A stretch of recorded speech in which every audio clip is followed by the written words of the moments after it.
Hey everyone, Mr. DVB here. In today's video, I'm going to be talking all about the huge PS5 showcase that we just got. This was our first big PS event in probably, I guess, since last year when they revealed the PS5 and some of the launch titles and whatnot. Before that, E3 2018, because Sony skipped out on 2019 E3. Obviously, there wasn't one in 2020, so this is really the first big PS event in quite a while. Overall, it was really good. There was some pretty huge announcements that I did not see coming, and then there was some stuff that I expected, but I am so glad we got. So overall, really solid event for the most part, and I'm just very happy that we finally got some big announcements coming from Sony. So the first thing of the show that was announced or whatever was a Knights of the Old Republic remake. Now, I've never played the original Knights of the Old Republic. I did rent it from a video store probably like 8 or so years ago, and I recall playing it for a little bit, had no idea what I was doing, and I just dropped it. So now I can finally experience the game now that we're getting a remake of it. I don't know the company who's making it, but really cool that we're getting this. I know it's widely considered to be one of, if not the best Star Wars games out there, so getting that remade should be pretty damn awesome. So something that I'm definitely looking forward to. Like I said, didn't see it coming. When it was shown, I thought it was just like a VR game, and I was kind of like, eh. But then that title dropped, and I was pretty surprised. So that's coming out. No release date or anything. And it's not a PlayStation exclusive, it's a timed PlayStation exclusive. So it will be on Xbox and PC probably, in the future after it's been on PlayStation for like 6 or so months. But still a pretty cool announcement and something that I did not see coming. I have my phone with me just to let me know what happened, because there was obviously quite a bit of things. And I want to mention some of the smaller stuff as well. So this isn't in order, but we also got another look at Deathloop. Now, I'll be honest, I just didn't want to see Deathloop at all at the showcase because we've already seen it so many times. It seems like every time there's a state of play, there's always a little bit of Deathloop. And this game comes out in like a few days. It comes out, I think, on Tuesday. So I just did not care about seeing this game anymore. I think I was just on my phone when they showed it, because it's one of those games where it's like once you've seen it a few times, there's not really too much else they can show you to get you excited. It looks like a cool game. It's made by the same people as Dishonored, so I'm sure it'll be good. I just don't really need to see more of it. But that was there. Then there was that Blood Hunt game, which is like this battle royale with vampires. Don't really know how I feel about that, to be honest.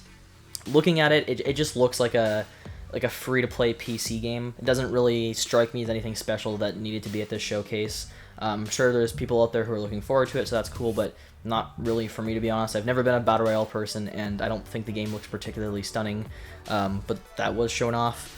Then there was some Ghostwire Tokyo, which is a game that was announced, I believe, last year at the PS5 announcement thing, and it looks like kind of a cool game. It's sort of like a first-person, almost action horror, I would say. This trailer definitely gave off horror vibes.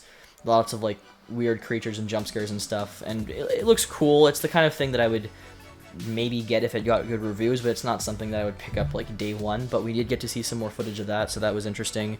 Then we got some more Guardians of the Galaxy, which is a game that I'm really not that interested in. I'll probably get it just because it is Guardians of the Galaxy, so it's a big property, but I don't know, I just don't exactly like love Square Enix as a developer. I don't love what they did with Avengers. Obviously, this is a campaign game through and through, so it's not going to have the same issues that Avengers did, but still, something about the game just doesn't look that great to me. I remember when they showed it last year and we got to see some of the combat, and that just doesn't look very good in my opinion. Like, just the way the HUD looks and some of the things on screen, it looks kind of messy, and don't love the look of it. And I'm also not the biggest fan of the voices. I think I'm just too accustomed to the movies, and so it's like they're trying to get people who sound somewhat like the movies, and it just doesn't, and kind of weird. So I don't know. Again, I'll probably check it out. I'm sure it's going to be a decent game, but it's just not one that I'm overly excited for or anything like that. Alan Wake Remastered was shown off. I've never played Alan Wake. I know about it. I know it's like a flashlight thing, and I don't know. I don't really care too much again. So there's definitely like stuff. You're going to hear me saying I don't care about a few things on here because that's typical for these showcases. There's always stuff that I'm not really too crazy about, and then they have lost like 5 or so games are just like huge heavy hitters, which was what happened here. Tiny Tina's Wonderland. Now this is actually something that I do think looks pretty cool. I'm not a Borderlands fan by any means. I've never completed any of the games, but I do think they're entertaining. And this game looks really cool. It's like a medieval Wonderland or a medieval Borderlands game. So you still have the guns and stuff, but there's like pirates and skeletons, and it looks pretty unique. From what I understand, it's the character Tina, who is from I believe the second Borderland. It's like her telling stories to some kids, and you're playing those stories. It's an online co-op game, which is usually hit or miss these days, but I think it could work in this case. It looks fun. It's something that I might get to play with my friends. I know I was talking to my friend Aiden, and he said it looks cool as well.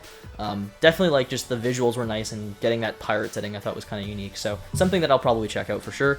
Then we got to see Forspoken. Now this is actually like the game that, like, out of, you know, not counting any of the big ones, this was the one that I thought looked the most intriguing out of the smaller games that I hadn't really known about before this stream. Because it looked pretty cool, honestly. It seems like you're, like, in modern day times, and you kind of want to escape from everything, and then you go through some portal, and all of a sudden you're in, like, some medieval land, and it looks pretty cool. You get some interesting abilities. I'm actually wondering if this is the same game as Project Athia that was shown last year, because they showed this game at the PlayStation event last year, and I thought it looked pretty similar to what we saw today with this game called Forspoken. Obviously, it's not the same title, but the previous one was called Project Athia, so that wasn't going to end up being the full title, so I'm wondering if it is the same game, and it's called Forspoken. Don't know, haven't done any research on that yet, but it looks pretty cool, and like I said, out of all of the games they showed, out of the smaller ones, this one definitely piqued my interest the most. Alright, then we got to see Gran Turismo 7. Again, this is all out of order, I'm just going off of PlayStation's list on here. So I've never really been a huge racing game person. I mean, there's some games I like. I like the more cartoony racing games like Mario Kart or Crash Team Racing. But as far as, like, you know, genuine racing simulators, it's never really been my thing. Not really into Forza games. But this game does look great. This trailer was definitely showing off the race racing and the visuals, and it looks amazing. I will pick it up because, you know, it's an exclusive, and I'm kind of, like, into PlayStation exclusives a lot of the time, so as much as, like, you know, I'm not a racing person, I think it should be, like, a good game. It has obviously got amazing visuals, so it's something that I'll check out. It may not be a day one purchase for me, but I probably will get it eventually. Then something that kind of surprised me was Uncharted Legacy of Thieves Collection. So this is just Uncharted 5 and Uncharted 4 and Lost Legacy Remastered. As you guys know, Uncharted 4 is my favorite game of all time, so I'm obviously very happy to be getting it on PS5. I do wish we were getting, like, 1 through 3 remastered, but it's not the end of the world for me. That was already done a couple years ago. So it's being released on PS5 and on PC, which is something that, like, if you had asked me, like, a year or two ago, I would have been super against. I would have hated the idea of, like, seeing Uncharted on PC, but at this point, it's kind of inevitable that a lot of the Sony exclusives are going to be going over to PC, so oh well. But yeah, I mean, from what we saw, it looked slightly better. It wasn't like this wow big night and day difference between the PS4 version. It looks 4K, like the textures are a bit nicer, and it's 60 FPS. That was the big deal for me, was just the increased frame rate, because I've been talking for a while about how I've wanted Uncharted 4 to be updated to 60, so it looks like we're going to be getting that through the means of buying the Legacy of Thieves edition. And I'm okay with that, because I'm a huge Uncharted fan, so I have no issue, you know, putting out money to buy a game that I've already played many times and I've already bought multiple times. No joke, I've bought Uncharted 4 3 times. Bought it when it came out in 2016. Then my disc got scratched up, so I bought it digitally. And then I was online one day, and they were selling the collector's edition, like, unopened, brand new, for, like, a regular priced game, like $60 American or 80 here. So I was like, oh, and I bought it, and yeah, so looks like I'm buying it a fourth time, but I'm okay with that. It's my favorite game ever. I don't mind that. But yeah, so that was pretty cool. I'm really hoping, I imagine there's going to be, like, haptic feedback and trigger support. That just seems like a given. I'm really hoping the triggers are used like they are in like, you know, Call of Duty and stuff, where they go up and down depending on the fire rate of your weapon. I think that'll be awesome for Uncharted. So seeing all those things implemented into this will be pretty cool. I don't think it has ray tracing or anything like that, but you know, 4K, 60, and those types of additional supports for the controller should be pretty cool. As you guys can tell, I'm looking forward to this because it's the thing I've spent the most time on so far. We also got a really big surprise. I did not hear about this at all. Like, I didn't know about any leaks or rumors or anything about this. Insomniac is making a Wolverine game, which really surprised me. At first, I was actually kind of disappointed when they showed this, because we saw the Marvel logo, we saw Insomniac Games, and I was like, yes, Spider-Man 2 is getting confirmed. And then it didn't look like Spider-Man. It was very, like, dark and kind of, like, I don't even know the right word to use, but it just didn't have that Spider-Man visual to it. It looked much more, like, kind of gross and crummy. I don't know the right word, grimy, I guess. And it's, like, in a bar, and you see, like, this guy pull out a pocket knife, and then there's this guy with some bloodied knuckles, and all of a sudden the Wolverine claws come out. And I was like, what? We're getting a Wolverine game? And then you get the title, and pretty cool announcement, but I was still kind of like, oh, Wolverine over Spider-Man. And then, like literally a couple minutes later, Spider-Man 2 gets confirmed as well. So Insomniac has their hands full. These guys have been making so many games over the past years. They had, back in 2016, Ratchet and Clank, and then I imagine the second they finished that, they were working on Spider-Man, and then, they're doing the DLCs for Spider-Man, they're working on Spider-Man Miles Morales, and then they're working on Ratchet and Clank Rift Apart, and now Wolverine, and now Spider-Man 2. So these guys just have game after game coming out. They have their hands full, but they're such a good developer. I love their games. They're definitely one of PlayStation's best studios now. And so the fact that they're giving us a Wolverine game and Spider-Man 2 is awesome. And speaking of Spider-Man 2, this was probably the thing that got me the most excited this stream.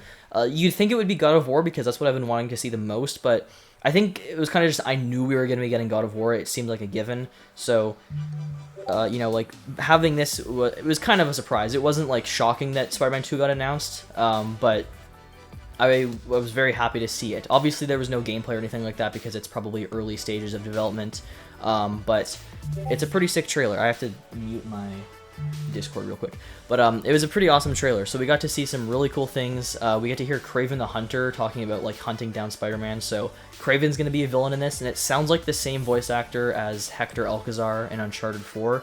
So that's pretty cool. But yeah, we hear Kraven talking. And then we get to see Venom. And Venom, that's just awesome. It was obviously hinted at the last game. It's probably Harry Osborn being Venom in this. And what I found out online afterwards, which is just phenomenal, is that Venom is being voiced by Tony Todd, who voices Candyman in the Candyman movies. And he's just got such a deep, like, awesome voice. And so he is just the, like, best choice possible to be voicing Venom. That is such an awesome decision on Insomniac's part. So cannot wait to hear more of him. So yeah, we're getting Venom, Kraven, Miles, and Peter. So I'm wondering if this is going to be like a co-op game, or if you can just switch between the two characters. Either way, I'd be happy. My biggest hope for this game is that it's not just Manhattan again, because that was obviously in Miles and in the 2018 Spider-Man game. It's kind of overused at this point. So I'm hoping we get Manhattan, and then you can cross the bridge and go into like Queens or other locations in New York, not just like the city of Manhattan. So if we can get those other locations, I think that'll be pretty awesome. So that it just, gives us more to do. But yeah, really excited for Spider-Man 2. Cannot wait. The cast, having, like I said, Tony Todd there is just awesome. So really, really excited for this game. And it got announced for 2023, which was kind of what I expected. When I saw it, I was like, okay, my guess is that this is coming out before coming out before Wolverine, because Wolverine was just like a very quick announcement. That's probably something they just started on. That's probably going to be like 2024 or something. Whereas I think Spider-Man 2023 makes sense. Is there a chance for delay? Sure, that always happens. But still nonetheless very excited. All right, there was GTA 5 Enhanced, which I honestly don't care about. I mean, I like GTA 5. I've always had fun with it, but I haven't really touched it in a while. And I remember like last year when the PS5 was announced and they showed off the expanded and enhanced edition, everybody was just kind of like, really, like, we're getting more of this. And that was kind of how I felt about it. Just, they're kind of like turning into Bethesda with Skyrim, where they're just constantly releasing it over and over again. And Skyrim is getting another release on PS5 and Series X, which is hilarious. But yeah, the trailer, like, it didn't look any different to me. Like the enhanced visuals, I guess it looked slightly better, but it wasn't like a wow, like they really put a lot of work into this. It just didn't come across that way. Maybe when we see some actual gameplay it'll look nice, but it just kind of looked the same with like a slightly higher resolution. I would have expected them to like add in ray tracing or something big that will make a good difference. And it also got a delay. It was supposed to be November of this year, and now it's being pushed to March 2022. Whatever. Again, I don't really care, but that's just interesting. And then the last thing for me to talk about is God of War Ragnarok. So that's the confirmed title now. I know for months people were saying that was going to be the title, and it was pretty obvious it was going to be, but now we have that confirmation. And I'm so happy that this trailer wasn't just a cinematic trailer, because I was kind of worried that it was just going to be like, cutscenes that weren't even going to be in the game. What I mean by this is you look at like Last of Us Part 2, when that was announced in 2016, it was, Ellie playing the guitar and singing, and none of that was in the game. So I was kind of worried God of War was going to have just a completely cinematic trailer like that, or like Horizon Forbidden West got last year. But this is an actual, full-on trailer that we get some gameplay mixed in there. Obviously the HUD is turned off, so it looks more cinematic, but it looks beautiful. The game looks stunning, which is not a surprise. The 2018 game looked great, and this is just even better. Visuals are phenomenal. It does look pretty similar to 2018 as far as just the combat and stuff goes, which isn't a surprise. They're obviously not going to change things much, but I did notice like some of the same animations kind of reused and then just lengthened a bit, and some of the same enemy types. So it wasn't like cause for worry for me, but I am hoping that there is more like attacks and more enemy types than there was in the last game, because if it is just kind of the same stuff ported over but just with a new story and a nicer coat of paint, it won't be like a big deal. But I am hoping that we get some just, you know, some more stuff on top of that. But great trailer nonetheless. The locations look really great. We get to see like some new characters that look kind of interesting, because the last God of War game, like, it kind of felt closed off from humanity. It's like you and your son on your journey. You get a few other characters along the way, but this one you like go into some kind of village and there's a bunch of people running around. So it looks like it's going to be more like just filled with more things to do. And they also confirmed that all 9 realms are going to be accessible in this game, so we're going to get to see Asgard and all those places. So that's great, because the last game was obviously kind of closed off in that sense.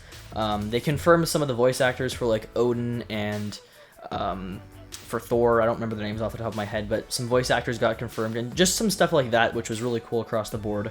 And they also confirmed that it is the last like Norse mythology God of War game, which kind of surprised me because I figured they were doing another trilogy.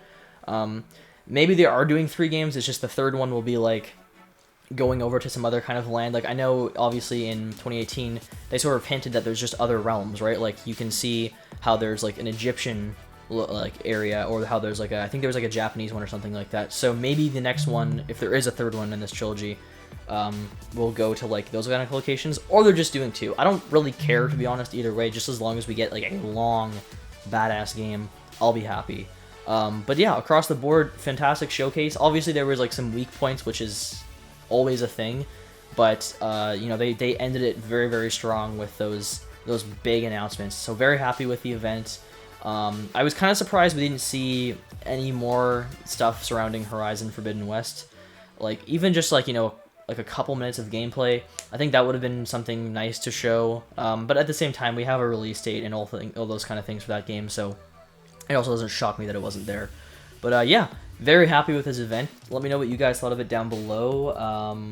And that is all I really have to say. Thank you guys for watching, and if you like these kind of videos and want to see more, excuse me, subscribe to Mr. DVB.